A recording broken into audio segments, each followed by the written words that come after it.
Het is woensdag de dag van de fietshelm. In Zuusterveen willen ze daar op een originele manier omdenken aan. Nou, ja, iets heel speciaals hebben we deelt zetten. Wij mensen hier een bakje achter u staan. Er zitten al je fietshelmen in. We hadden een griepen boven. En dat doen wij mijn kraambedrijf.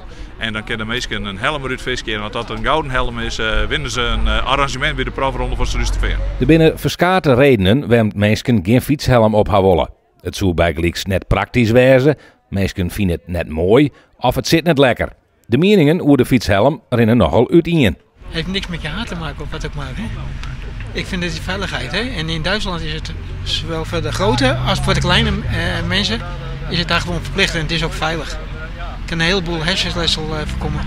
Als ik naar Zuusterveen ga, dan moet ik van winkel naar winkel. Dan zul ik iedere keer de helm in de tas maken en dan weer uit. En ik kan mijn bierskip net meer meenemen. En ik het ontmoedigt het elektrische fiets niet. Jeroen Poos is traumachirurg in het MCL. Hij leidt uit waarom een fietshelm zo wichtig is. We willen graag aandacht vragen voor fietsen. Fietsen is gezond, maar we willen ook dat iedereen gezond blijft fietsen. En een gebroken bot kunnen we makkelijk repareren met gips of een operatie.